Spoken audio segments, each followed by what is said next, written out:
I am not happy this morning, gang. Not happy about the Packers losing to the Vikings yesterday, 27-25. I guess maybe y'all want me to hang my hat on or be a little bit excited about the comeback late in the game. Nope, not going to do it. Unless you complete the task, unless you come back to win that game, it's futile. It's nothing. It shows me nothing. I have nothing.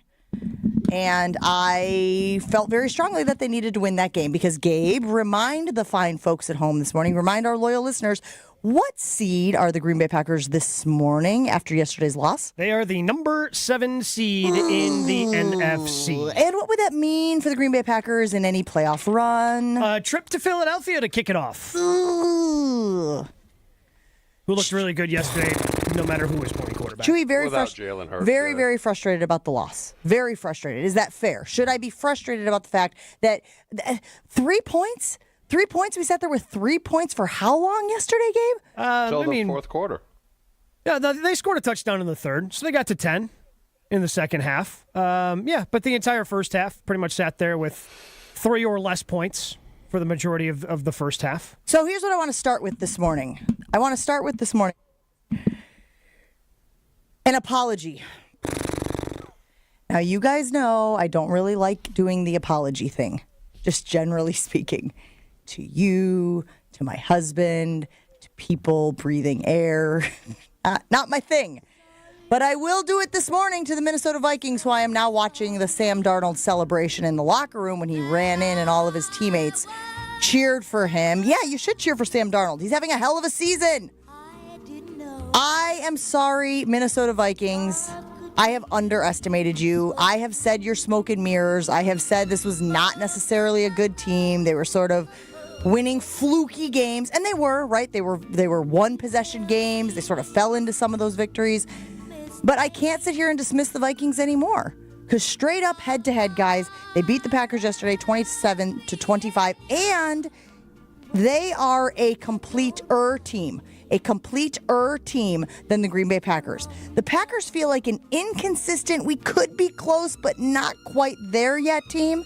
And the Vikings feel like a completer team than the Green Bay Packers. So I am sorry, Minnesota Vikings, that I underestimated you, that I didn't give you your flowers until this very moment, Chew.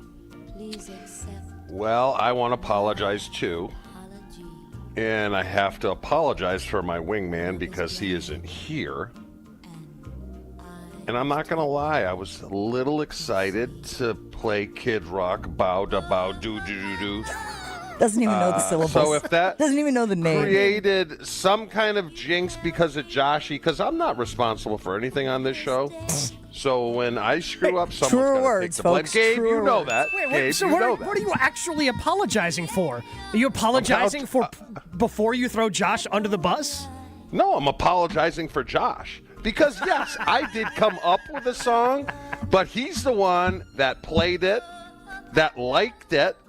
So, and he's not going to be here all week, so I'm apologizing for Josh. You know what? I should take some responsibility for this. Of course. Yeah, because you weren't here. I wasn't here, so this is what happens. Yeah, it went off the rails. Yeah, this is what happens. So for those who might not be aware, after the Packers won last week, right? Yes. You and I wasn't here. I was not here on Tuesday on Christmas Eve. Yes. Chewy and Josh and Ashton were. And that's on us. Like, we should apologize to the loyal listeners for putting them in that situation. But Chewy and Josh decided that instead of the Todd Rundgren Bang on the Drum song that we always play on Victory Insert Day here, they wanted to play Kid Rock's ba da ba da bang da bang diggy diggy, that one. Okay, and I'm sitting there listening to it going, oh, this is very bad juju. Oh, this is very bad. No. You do not mess with the football gods. And it did occur to me yesterday, Chew, that in addition to some of the issues that the Packers had, perhaps you guys were somewhat responsible for the loss. Joshy mostly. Because I don't know how to run the board there. So I can just make suggestions. I can make suggestions. Whether people follow through with those suggestions, that's on them. But to the game. They're a good team. They're a good team. You know who doesn't win the Super Bowl? Good teams. Good teams. You got to be great. In this game here, because they got their ass kicked. Come on. People own it. And I don't want to overreact because I said this is a possibility, which it certainly was, and it came to fruition. They're going to be in the playoffs. They're going to have to take the toughest path of probably anyone, so I don't hold out hope there. But I have concerns. I'm already moving to next year. I'm sorry. What? I'm moving to next year because I said that this team would be there next year. I can't say that. There's too many holes. You need a number one receiver. The pass rush is garbage. I mean, how many sacks does Rashawn Gary have through 16 NFL games this year? 6.5. 6.5. Making a boatload of money. What about Lucas Van Ness? I mean, it's less than that. I can get you the official number here in a second. I mean, those are your two starting defensive ends. That ain't going to get it done, peeps. Ain't going to get it done. Well, and I'll tell you this, too. I'm watching the game yesterday, obviously, and I am so frustrated with the, they're getting pressure. They're getting pressure. What do you mean they're getting pressure? Nobody got home. Was there one sack in the game? Yes. I didn't even check the final box score to see. Yes. One sack in the game. Sam Darnold, you guys, had one of the longest releases in the league this year. At the beginning of the year, it was over 3 seconds. I think it's gone down as the year has gone on. It might be at like 3.01. But the point is that he holds the ball longer than almost every other starting quarterback in the league. That means that offensive line is doing yeoman's work. That offensive line deserves flowers, deserves props, deserves all the accolades because you should be able to get to Sam Darnold. And even when they were getting pressure, they were still completing the ball. He was still getting the completions. I was very frustrated watching that defense, and they couldn't tackle for you-know-what. They couldn't tackle for bleep. So I was very frustrated with the defense yesterday watching that game. Obviously, the offense had its issues. I chalk most of the offensive issues up yesterday, guys, to Christian Watson being out. The difference for that team, Gabe, when Christian Watson is on the field, I think is astronomical. That's a problem. Because Christian Watson, he's been healthier this year. He's going to miss games. And if you don't have an answer for when Christian Watson is out, that's going to severely limit your team. Because who knows? I mean, I don't know if he's going to play against the Bears. I assume he is going to play against the Eagles. I don't know that for sure right now. You need to have an answer, and especially if you are this team that is both. Oh man, we've got 4 really good wide receivers. We got 4 really good ones. We don't know what to do. It's an embarrassment of riches. Then somebody's got to step up and start winning one-on-ones, other than Christian Watson. And then I was watching the game with the boys yesterday. I don't think Jair's going to play another game. I think he knows he's out of town. And he's going to pack it in, and that's it. So then, I talked about all the deficiencies going into next year. Are you okay with these corners going into next year? I mean, you only have one first-round pick. Well, no, which you can't be. Late in the day. You can't be. I mean, it feels like weeks ago we were talking about how cornerback was one of the deficiencies. You kept harping on the pass rush, and Rob Domofsky said, what about corner? And that was when Jair was playing. So, yes, that obviously has to be a priority as they go into the offseason and draft and all of those types of things. But getting back to yesterday's game, I have apologized to the Vikings. Chewy has apologized for potentially jinxing things with the Kid Rock song, which, oh, by the way, Kid Rock is a Detroit, born and bred Detroit, right? Oh, yeah, he's a big Michigan guy. He's a Michigan guy. Yeah. You can't have a Michigan guy singing the song. I don't even know where Todd Rundgren is from, but he's been grandfathered in to the point that we don't even care. Gabe, would you like to apologize for anything this morning in lieu of the 27-25 loss? Well, no, I'm apologizing for absolutely nothing. What would I have to apologize for? What did you just talk about with the pass rush? What did you just talk about with the cornerbacks? Anytime I bring that stuff up earlier in the season, I'm Johnny Raincloud. I'm the guy that's the bad guy for here bringing we this go. stuff up. And then when it bites you in the ass because it happens in a big-time game, well, Gabe, go ahead and hit the Gabe was right button, Will. Go ahead and hit. There isn't one. Gabe, you can use mine. Turn off his microphone. Thank you. Just shut him off. No one wants to hear that this morning, Gabe. I was going to let it go. You asked if I had to apologize. I got wait a absolutely minute. nothing Hold to on. apologize for. There was only one person that picked the Vikings to win here. Well, on the panel. So if you want to hit a was right. Read it. And that was a 35-17 game or 34-17 27 to 25 is the final, big guy. Yeah, but it felt like a 34. I mean, because if you look, I thought this was going to be nail it. Because they should have, when they missed the field goal, that should have been a touchdown. They were about at the 34. Okay. And then I thought Green Bay was creeping on 17, so it did feel like that. Ipso facto, your 34-17 prediction was correct.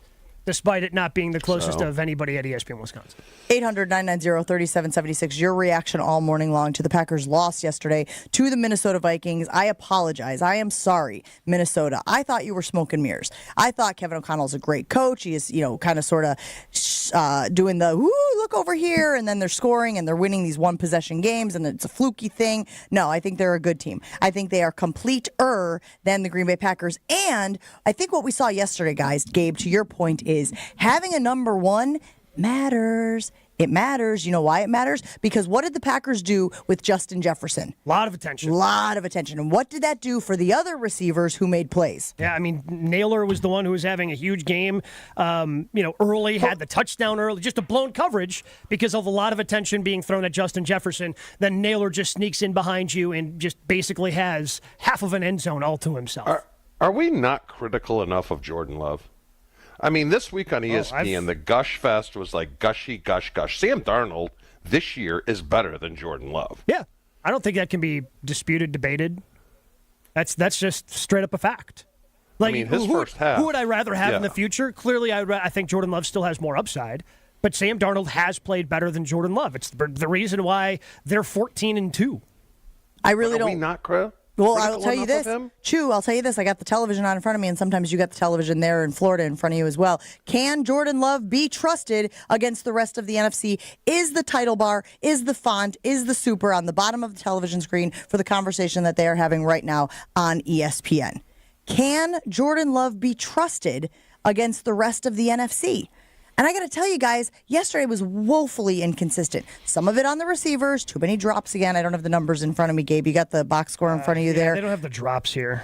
So we'll pull up the drops numbers. We'll try to get that as we continue the conversation here. But I'll tell you what else. There were times he threw it into the dirt one time.